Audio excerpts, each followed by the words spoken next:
This is This the most conference important will thing. now be recorded.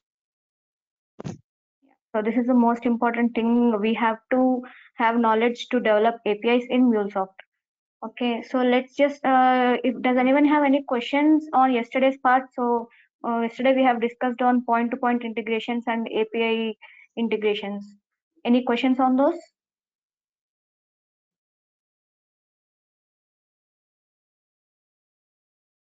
No, Okay. Kirti, we are good, and we installed in our system also that Anypoint Studio. Okay, great. Yeah, that's great. Okay, so let's go to the content then. So what is monolithic application? So as yesterday I have mentioned, yesterday we have discussed about types of integrations. So types of integrations are point-to-point integrations and API-driven integrations. Now let's discuss about applications. So when I say application, that means in MuleSoft, I'm referring to a project. So based on the name only we can understand. Monolithic means a single application, a single project. So what is a monolithic application? Application which consists all of the business processes, all of the business logics, all of the business flows in a single application. So let's say yesterday I have given one example, like there are multiple diagnostics and there are multiple hospitals. So if at all, let's say we are getting the data of different types. Let's say there are data of number of patients, data of number of reports, the data of number of diseases identified. So what are the diagnostics then? What are the instruments used? So all of these things, there are different flows. So based on the client's requirement, we will be building the business flows. So if at all the client asks, like, I want per day, I want how many patients are being diagnosed. Otherwise I want how many employees are taking leave on particular day. So he wants this kind of business flows. So let's say if at all we are creating all of the business flows, let's say we are creating one flow. So yesterday I have mentioned it. So this is our project looks like in our Anypoint Studio. So if at all we have one single XML, so when we say XML, it is a flow. So if I say one business flow for each business flow. So so this is my basic first flow. So if I create multiple flows like this, like let's say for a client, so since we are discussing in a very basic level, we'll have 10 or 20 flows. But coming to a client project, you'll be having hundreds of business flows. You'll be having minimum 30 to 40 business flows. For a average, let's say 6 month project, you'll be having 20 to 30 business flows. So if we create all of the business flows in a single project, then it is called a monolithic application. And let's discuss why we have to use it and where we have to use it. So basically now I think based on yesterday's understanding, you might have understood that this is some tedious process. So if we say like we have 100 flows here, and if you want to change anything, like suppose if I'm having here, I have to change something. I am doing many small changes in my data transformation. I'm doing some changes in the code. Even if I do a small change in one single file, one single flow, I may have to redeploy the entire project. So is this the correct way to do this? So this is not the correct way to do this, because if you do it like this, it is there is no loose coupling. So what is loose coupling is, we have to follow the approach where the code is independent of the other business flows. So the business flows have to be independent of the different ones. It should not be codependent. So that's why we should be using API-led connectivity. So yesterday I have mentioned it, API-led approaches or web services approaches to maintain the reliability and to maintain the loose coupling. When to use the monolithic applications? Monolithic applications can be used only in single field, like the client has very small project and he gives only 2 to 3 business flows, like get me only 3 flows, get 3 types of data, and it should not be a problem. So when there are simple and basic and straightforward integrations with no complications and very few amount of business flows to be done, in that case we can use monolithic applications. And what are the advantages here? So if we have only single application, it is very easy to develop, it is easy to test, it is easy to deploy on cloud. So on yesterday I have mentioned, right, on Anypoint platform, we can go and deploy on the runtime manager. We should go and deploy our integration. So at that time, we have to go and deploy only one single application. So let me just recap it. For monolithic application, the advantages are, if it is simple and small and only few business processes, it is easy to develop, test, deploy, and maintain. Okay. And what are the disadvantages? If we have multiple business cases, I mean in the flows, or you have complex logics, like you are connecting multiple targets, like 4 to 5 target systems. So complex target systems, and you have a large amount of data flowing through. So when I say large amount of data, you are let's say you are dealing with million records. So at that time, if you are building in only single application, what will have is, we will be having memory leaks. So when I say memory leaks, what I mean is, in MuleSoft, you will be developing only one project, and you will be deploying it to Cloud Hub. So in Cloud Hub, when I say Cloud Hub, it is Anypoint Platform Cloud. Okay, yesterday I have shown, right? So in that Cloud Hub, you are going to deploy. So when we deploy it, Cloud Hub can handle a very large amount of data. It is fine. But if the large amount of data flows continuously, there may be some slowdown in the performance, and there may be some memory leaks. It means, suppose if you are storing some data in MuleSoft, like if you are caching the data, like for the temporary storage, you are storing some data in MuleSoft. At that time, if you are dealing with large data in only single application, at that time there may be memory leaks. So to avoid this one, we have to develop our applications in multiple scenarios, like based on modules. So when I say modules here, let's say the diagnostic example again. So the client wants the data of employees, so he wants the data of employees in one business flow. So we can create one application for employee related data. We can create one application for what do you say, for authentication. Let's say you are using one authentication, like the client has one authentication, he wants some authentication API to be built. So for that, what you can do, you can build one separate application for only authentication, and this authentication API can be used across multiple applications. So for this, so using API approach is best because it is reusable also. Let's say I have here this is my first project, okay, and I will be having one authentication project, and I will be having my second, third, fourth project. So this authentication project can be used across the other applications when I expose this as APIs. Any doubts until here?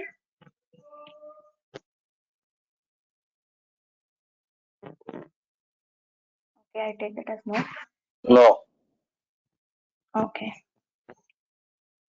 So that is the main thing which we are going to do. So in MuleSoft, basically you have to understand the single thing: when to use monolithic and when to use multiple applications or API based applications. When it is small, simple, and few business processes, then you can go for monolithic application. That means you can simply create one project, and you can develop all your business flows in that. And if it has multiple flows, complex target systems, so multiple target system, let's say you have multiple, you have to connect one to Salesforce, you have to connect one to Oracle. So there are multiple target systems, and you have large data to deal with. And these applications, for this type of applications, you should use API application, API based API approach application. Okay. So if there are no doubts in this, I can go for web services. So web services is very important topic to learn about.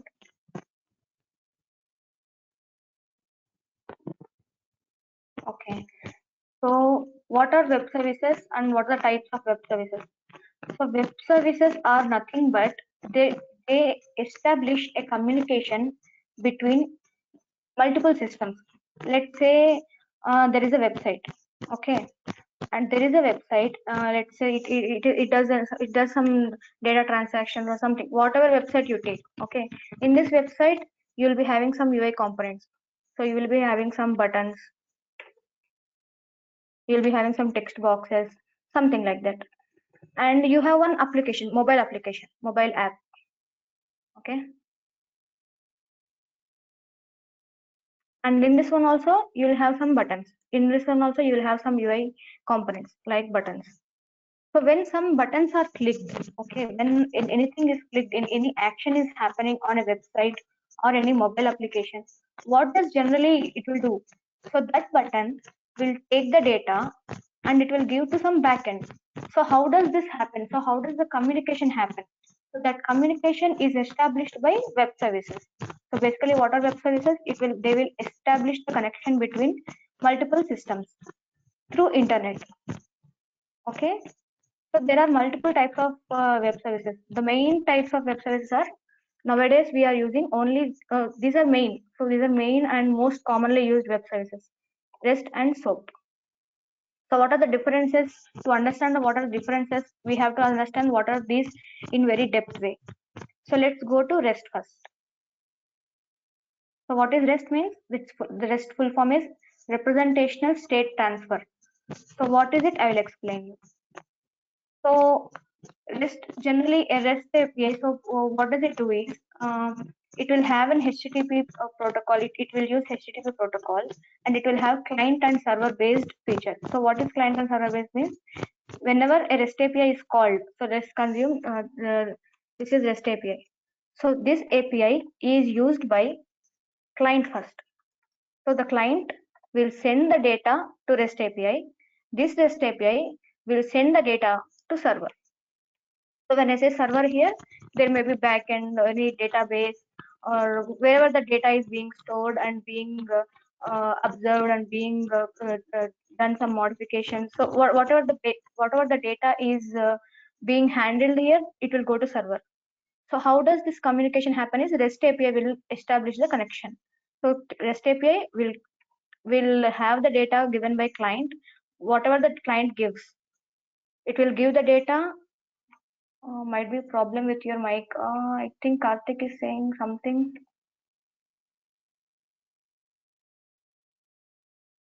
There's a disturbance. Okay. Everybody is able to hear the disturbance? Yeah, in between there's some buzzing noise is getting. Yes. Fan Okay, kind of just sound. In sound between, it's coming some. 1 second. Give me 1 second.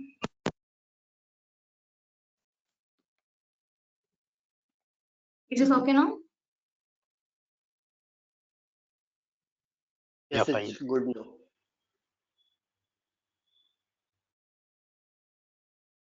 Okay. So as I was saying, yeah. So REST API will take the data from client. Whatever the client gives the data, it will take the data and it will not process anything. It will just simply communicate the data to server. The server or the backend data, it will just process the data and it will return something to REST API. And this REST API again gives the data to client. So this is how it will establish the connection between client and server. Okay. And the features, one of the important feature of REST is it is stateless. So when I say stateless, what do I mean is, REST API will not hold any state. So what is the state here means, it will not store any kind of data. Whatever data client gives, it will simply go and push it to server. It will not so basically so it will not consider the previous execution. It will not consider the previous data given by previous client. So suppose, let's say I have client 1 here and I have client 2 here. So client 1 hits the REST API, client 2 hits the REST API. If at all these two clients hits the same REST API at the same time, so generally what should happen is it should collide. So the data should not be collided. So REST API take care of this. So the state, so there will be two states here. Client 1 REST API server, there is one state. Client 2 REST API server, there is another state. So the data maintained, so how is the data maintained is whenever an API is invoked by any clients, any number of clients, that is with respect to the client only. So it doesn't collide with any other clients. It doesn't matter with what state it is having. Let's say client 2 is trying to give some XYZ data, and client 1 is giving some ABC data. So these two states are irrespective of REST API. So we cannot, REST API will not consider at all. It will just take whatever the client 1 gives, it will give to server. Okay, this is what I mean stateless. So it will not consider any state. It will not execute based on the previous information. Whatever the information I'm giving right now, it will just process that information. And the other feature of REST is resource. When I say resource, so whatever the data which we are giving, so here the data, the information is known as resource. So the information which clients give and the consumed by REST API, and whatever the information server gives back to REST API. So all the data or information in REST API deals with resource.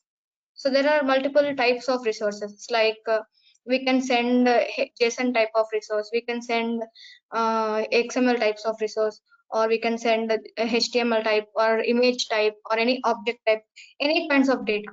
So basically the data, so resource is nothing but a data, but in REST API we call it as resource. Okay, and any doubts until now? No, Kirti.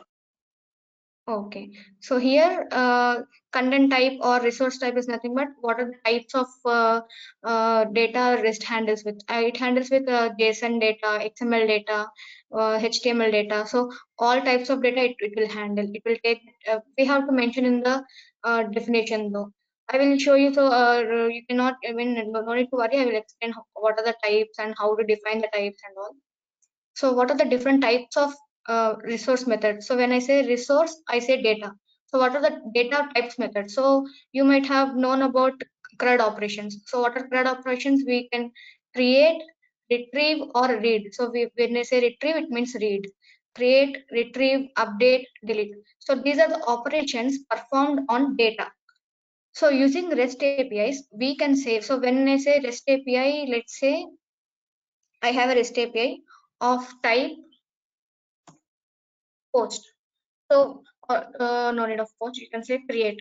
So when I say REST API of type create, it will create the data in the server.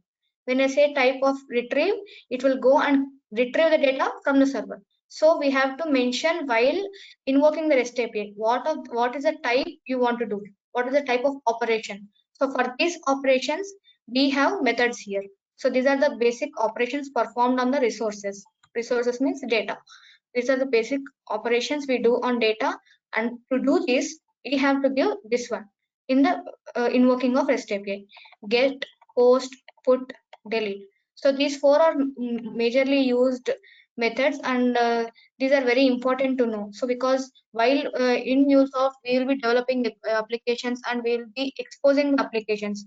So exposing as an API means we have to define all these things. So let's say client, based on client requirements we have to do. So let's say client wants to get the data of employees. Okay, so at that time we have to ask client, so you want to get, do you want to get the data, or do you want to create some data in database? What is the type you are going to do? Based on that we have to do get or put, post or put or fetch. So there are four different types of methods. So let's go in detail what these methods do. So get, sorry, here this is get. So what is get is used to get the loads of data from server. Okay, so let's say here I'm trying to get that information from diagnostics. We can say get method here. We are getting the information from diagnostics and putting it to a server. We can get loads of data. So this method is used for getting the data. And when I say post means we are loading the data or we are creating the data. For creation operation, we have to keep the method as post. If you want to create any new resources in any database or server, whatever it may be, for that you have to keep post. And what is put is, it is use it for updation. So it is used for modification of data. Let's say, suppose I have given first name and last name here. Using post, I have created one thing.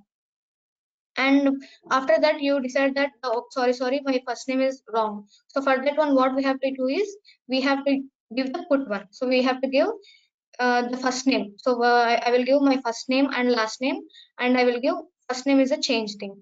So let's say, to explain this one, I will say, I have given the post and my first name is X, and I'm giving in the body that my last name is Y. I have created these two resources. Okay. Later I want to change it. I want to change it to put first name equals to KP. Last name equals to Y. So to update the first name, we are using put here. So whenever, let's say, if I say this one Kirti and last name, so based on last name, it will go and update the first name. If I say here last name equals to something like 000.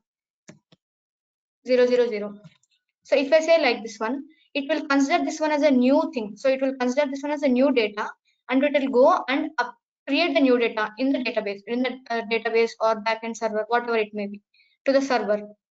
Okay, so this is the main difference between post and put. And when I say patch, so there is one more method, patch. So what does patch do? It will only update, it will not create. So post is create, put is update when the data is already present, otherwise it will create. But patch, it will only update, it will not create. Let's say I'm giving my first name here. So I have done first name equal to X and last name equals to Y, and then I'm changing my first name to ABC and my last name to XYZ. So when I say this one, it will give me error, because there is no such thing as last name XYZ. So let's say that we are updating based on some ID, or as of now, let's consider that we are updating based on last name. So XYZ, there is no XYZ in the database until now. So it will throw us error saying that this record doesn't exist, nothing to update here. But if I say last name equals to Y, then it will update. What it will update is, it will go and update the last name Y to this one. It will go and update the first name to ABC. So this is the main difference. Post means it will create. Put means it will update first if the record exists, and if the record doesn't exist, it will go and create it. But patch, it should have some data to update. If at all the data is not present in server, it will say error. So the data is not there, we cannot update it. So for the patch to be done, the data has to be present in the server. It will do only update. So this is the main thing we need to understand. So, and the basic one is get. It will just get the data. So based on, if I say get the first name of some ID equals to 123. So it will give me all the details. It will fetch all the details like first name, last name, addresses, and what is the street name, gender, age, whatever we need. So whatever the data the server gives, it will get the data. So it is basically retrieving the data. Okay, any doubts until this one? So this is most important thing we have to understand to develop APIs. When to use when. Any doubts here?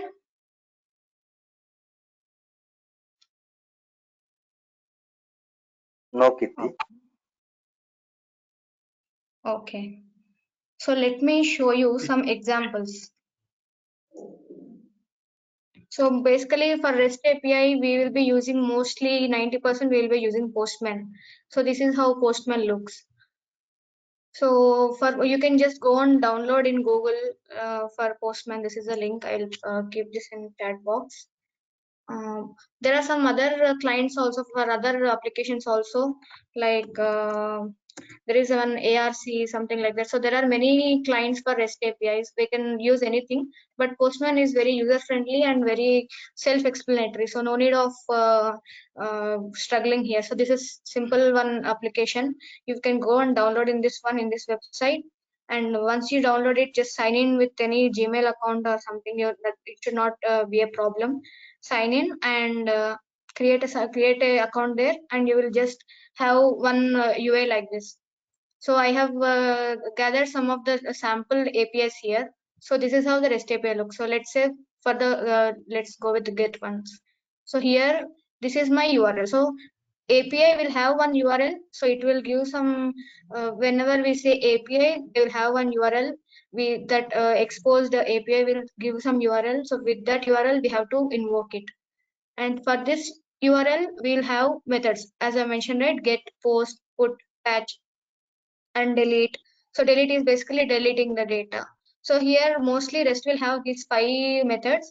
So this one we can use, like if at all we want to use, we have to see whether if Mule can comprehend these methods. But mostly Postman supports all of these methods. In REST API, the most used methods are these 5: get, post, put, patch, and delete. So when I say delete, it will go and delete that particular data which we have given. Okay, so let's say if I'm giving, so this is my get. Okay, I'm giving the URL, I'm hitting the send. So for this one, I'm getting a response here. So we'll have one request and response. Basically in REST API, so what is in the REST API, when I say client and server, right? So the data which we are giving from client is called request, and the data will go to server, and server will give some response back. So that is called response body. So here in the Postman, here for getting the data, we don't require any body or such, because we are simply getting the data. So what is it is doing here? This API is getting the users of page equals to 2. So I will explain you what are these parameters and how to define this one. I will explain in a while, but just take this as an example. So we are getting the data in, this is a response. This is how the response looks. So here let me just copy what is it giving.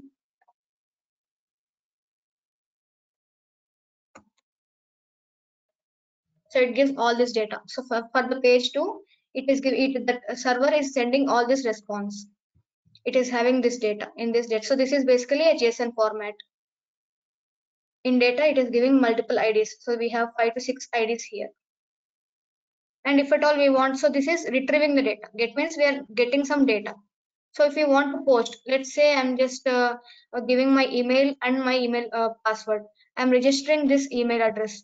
So when I say post, I have to give some body, request body. So post means what are we doing here? We are creating the data. So for creation of data, we have to give some request body. So where do we give it? Just go and hit it here. Here we have a body. So let me just show you how from the beginning we have to do. So client will simply give you this one. So let's say he will give one API. So how he will give is, he will give this URL, and he will give if any authentication is required, and he will give the method. So how do you use it?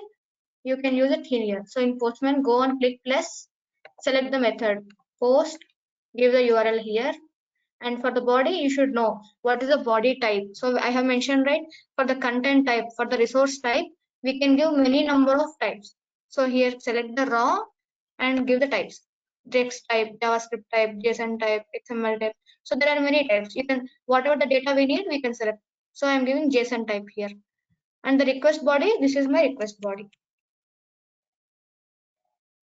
Okay, so this is our client here. We are giving this request body and we are hitting the send. So it will give the response. This is the response given by our server. So it says ID equals to 4. So it gives some generator. So what is the generation of this email ID? It will give. If at all I remove this password, it will say email or ID, yeah, missing password, something like that. So this is the code written in backend in the server. So no, we don't need to worry about it. So this is the example of get and post. Any doubts until here? Any doubts how this looks and how we can perform this one like that?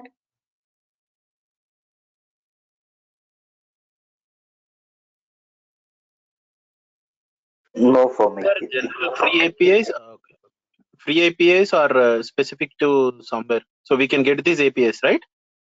Yeah, these are sample Where- APIs. Okay, can you please provide these APIs to us? We'll try to practice something. Yeah, I will send you. Okay. Okay, so these are the types of methods. And let's go to types of parameters. So when I say parameters, that is in the URL. So here we have this one, right? So let's go with the example for the get one. So this is the parameter. So here we have two types of parameters. What is the parameters? One is URI parameter. The other one is query parameter. So what is URI parameter is? It is to identify based on the parameter which you have given. So this is how it will look like. So let's say you have 100 employees in your organization. You want to get the information based on one employee ID. Suppose there are thousands of employees and you want to get the employee information of employee ID 123. So at that time you can give in the parameter like this / something like this. Here I have given some examples. See, like employee 10. So you want to give information about having the employee ID 10.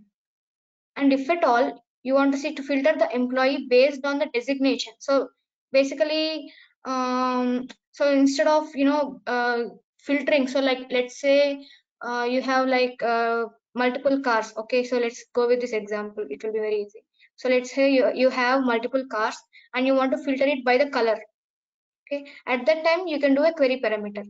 But if at all you want like how many cars have how many drivers are there per particular ID. So for that particular ID, what are the attributes it has? How many drivers it has? So for that type of operations, you can use URI parameter. So like this. Let's see example here. It will be very clear. So let's see here. So this is my query parameter. When I say question mark, it will be my query parameter. What I'm doing is I want all the information in the page 2. So querying page 2. So if I hit it, I will be getting the data, whatever the data present in page 2. And there is one more get. So this is URI parameter. I'm saying get the data of only user 2. So users of ID 2. So when I hit it, I will be getting only the information of that particular user.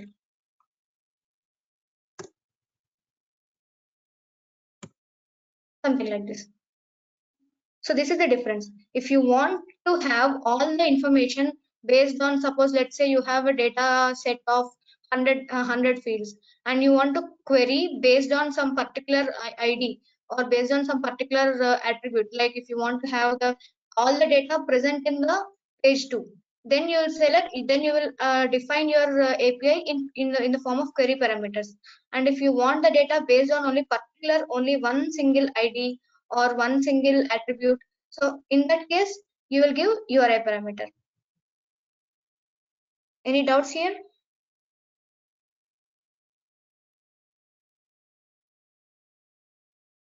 So these are very important because while developing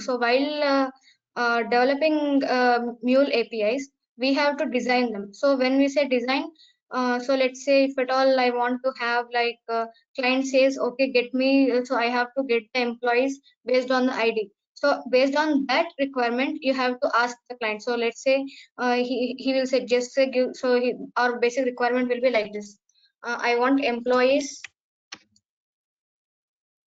based on their gender.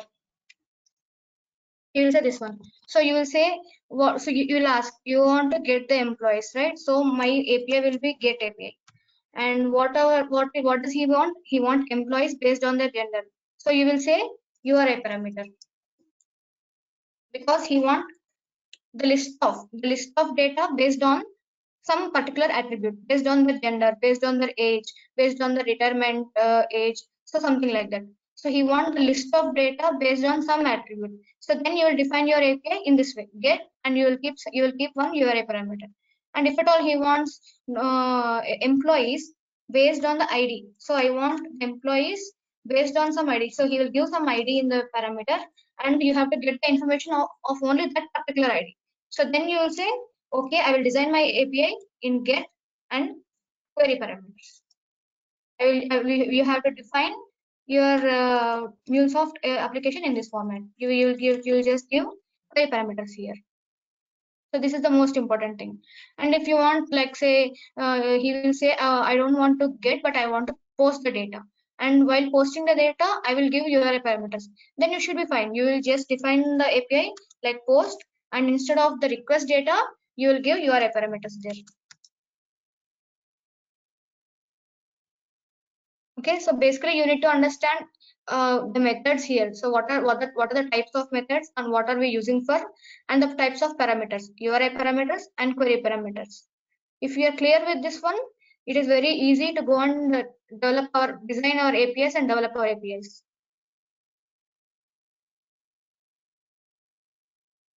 So any doubts until here?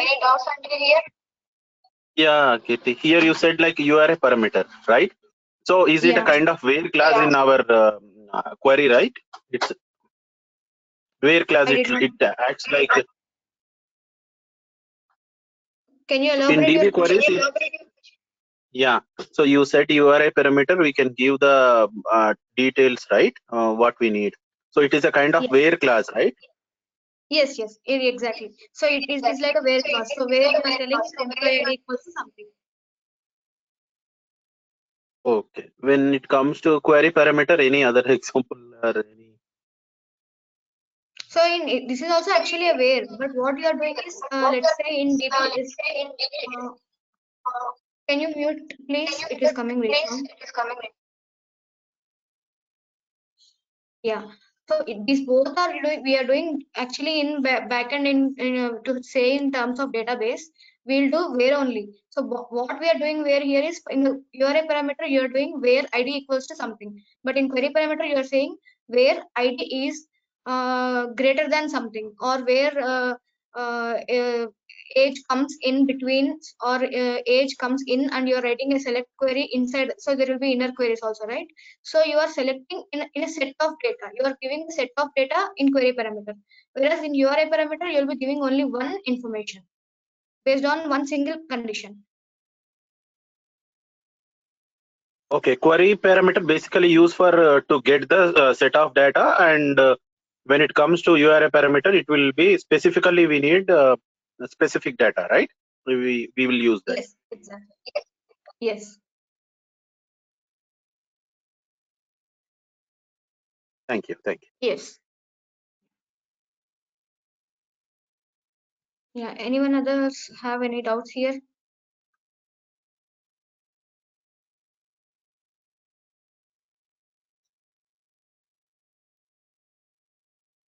Okay. So yeah. So this is the most important thing. So when I say yeah, go ahead.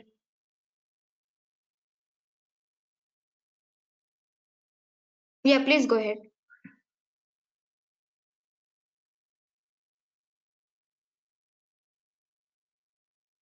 I think someone has one question.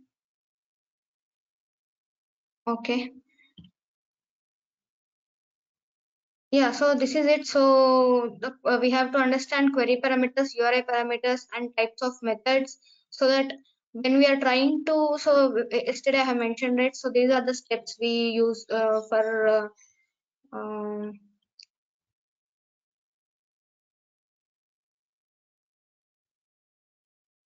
so these are the steps we use for in software development lifecycle in MuleSoft. So requirement gathering, designing, development, deploying, managing support. So where does this information come to us in handy? So this will come in designing phase. So before development, we have to understand the requirements clearly. So whatever the requirements client says, we have to gather them together.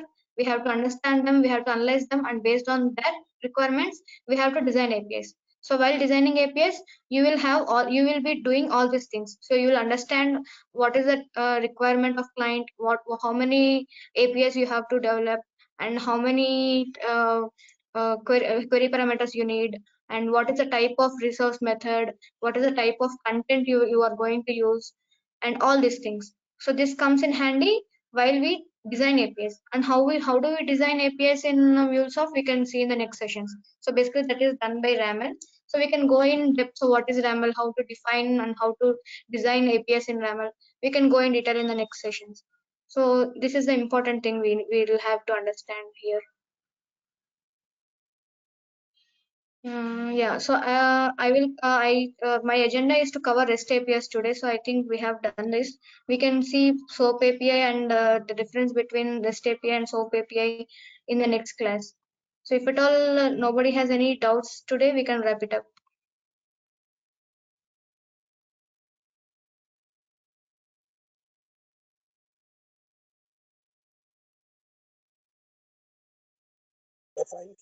Fine for me. I'm okay with that. But are you going to provide tomorrow? You are going to provide that links to us, right? So, Yeah. So you are saying the free links, right? Yeah, I can provide it.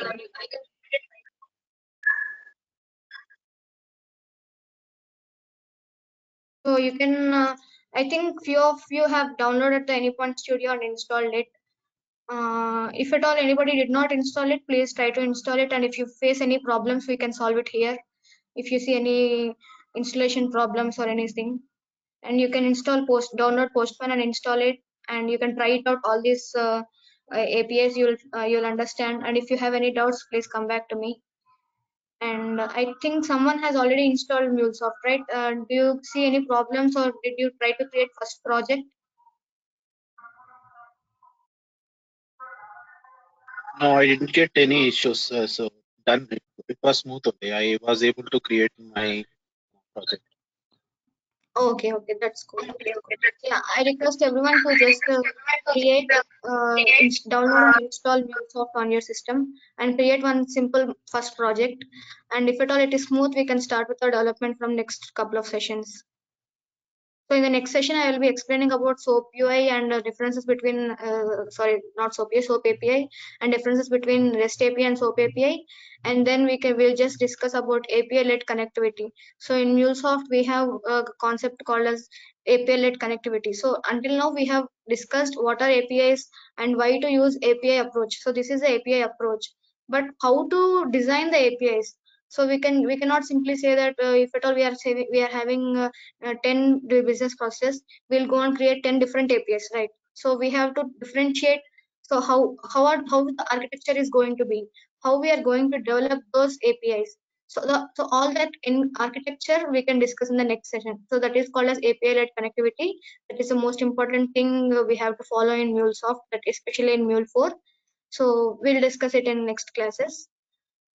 And yeah, for that, if everyone has access to MuleSoft, it would be good.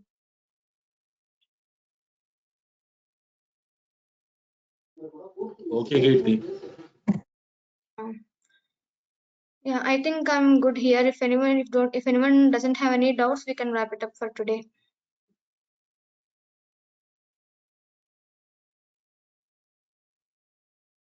Okay, thank you. Yeah, thank you everyone. Good day. Kirti. Bye. Thank you so much, Kirti. Yeah, thank you everyone. Bye. Thank you, Kirti.